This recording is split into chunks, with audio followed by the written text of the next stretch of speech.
Are you like me? Do you sometimes feel like your body is sending you little reminders that you're not as young as you used to be? Maybe it's that little twinge in your knee after gardening. Or perhaps you find yourself just a bit more out of breath after climbing the stairs. And when it comes to our hearts, well, that's something we all start to think about a little more seriously as we get older, isn't it? I've been doing a lot of reading lately about heart health, especially for us folks over 50. It seems like every other article I come across mentions heart disease, high cholesterol, blood pressure. It can all feel a bit overwhelming, right? And honestly, sometimes it feels like we're being told to give up all the good things in life. But is it really about deprivation? Or is it about making smarter choices, especially when it comes to the little pleasures we enjoy? For example, think about this bacon and red wine. Sounds kind of nice, doesn't it?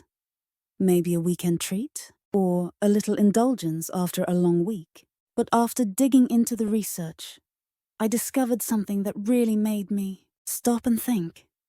And it might make you think too. It turns out, this seemingly harmless pairing of bacon and red wine can actually be a bit of a heart health hazard, especially as we get older. Now, I know what you might be thinking. Red wine. Isn't that supposed to be good for you? And bacon. Well, bacon is just delicious. But let's break this down. Heart disease is a really serious issue, especially as we age. Did you know that according to, let's say, the American Heart Association, and I was reading some of their reports just the other day, heart disease is the leading cause of death for adults over 50.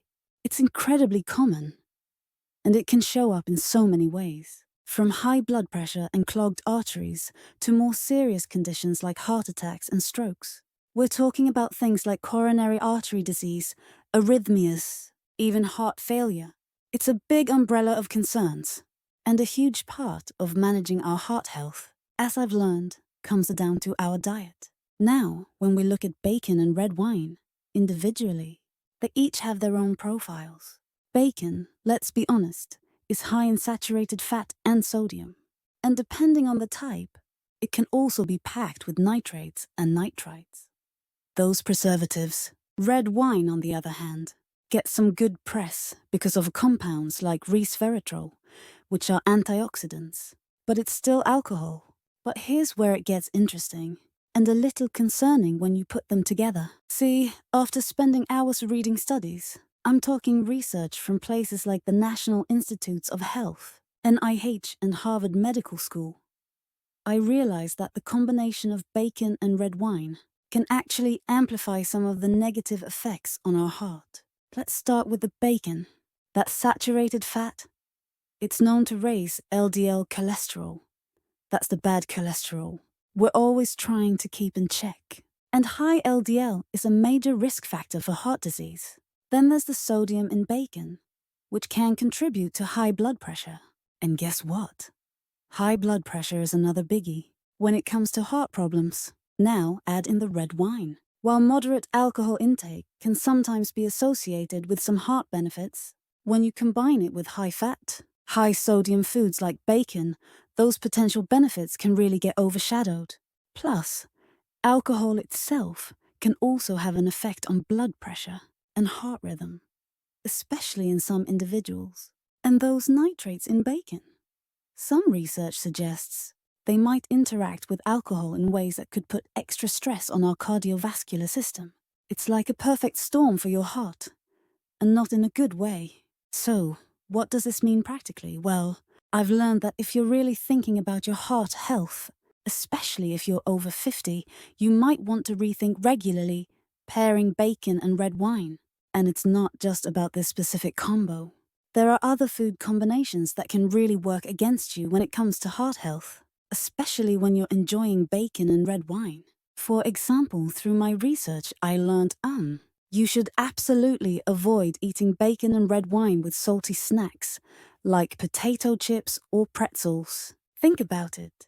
You're already getting a good dose of sodium from the bacon, and then you're piling on even more salt with those snacks. It's a double whammy for your blood pressure.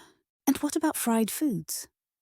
Imagine bacon with fried eggs and hash browns, all washed down with red wine. Delicious, maybe. Heart healthy? Definitely not.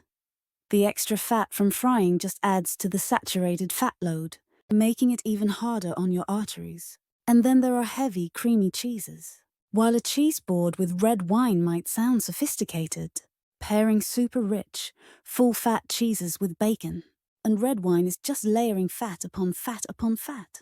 It's like we're building a cholesterol skyscraper in our bodies.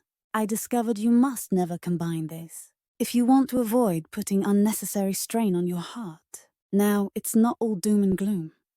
The good news is, there are ways to enjoy red wine and even bacon in moderation, in a way that's kinder to your heart. And what I found incredibly helpful is to strategically combine red wine with foods that actually complement it and are good for you. 2. Think about lean proteins instead of bacon. Grilled chicken, fish, or even some lentils or beans can be fantastic with red wine. They're lower in saturated fat and provide good nutrients. What I learned is to always eat red wine with plenty of vegetables. A colorful salad, roasted vegetables, or even a simple side of steamed greens are amazing with red wine. The fiber and antioxidants in vegetables are fantastic for heart health, and they balance out the effects of the alcohol. And if you're looking for a little snack with your red wine, consider a handful of nuts unsalted, of course. Almonds, walnuts, even pistachios in moderation can be a good source of healthy fats and fiber. It turns out that the right pairings can really amplify the positive effects, or at least minimize the negative ones. Now, while we're talking about heart health, it's not just about food combinations, it's about our whole lifestyle. And one thing I've really focused on lately is getting good sleep. It might sound unrelated, but believe me, quality sleep is crucial for heart health, too. So I wanted to share a few things I've learned about creating a better sleep environment. First, make sure your bedroom is cool, dark, and quiet. Think of it like creating a little sleep sanctuary. I also try to stick to a regular bedtime routine. Going to bed and waking up around the same time each day helps regulate your body's natural sleep-wake cycle. And speaking of routines, try to wind down before bed. A warm bath, reading a book, a real book, not on a screen, or some gentle stretching can really help you relax. And this is a tough one, but try to limit screen time before bed. The blue light from our phones and tablets can mess with our sleep. Finally, getting some sunlight during the day and regular exercise, even just a brisk walk, can also significantly improve your sleep quality and, in turn, your heart health. These little things can make a big difference. Now, before I wrap up, it's really important to talk about precautions. Everything I've shared is based on my own research and understanding, but I am not a medical professional. It's crucial to remember that everyone is different, and what works for one person might not work for another.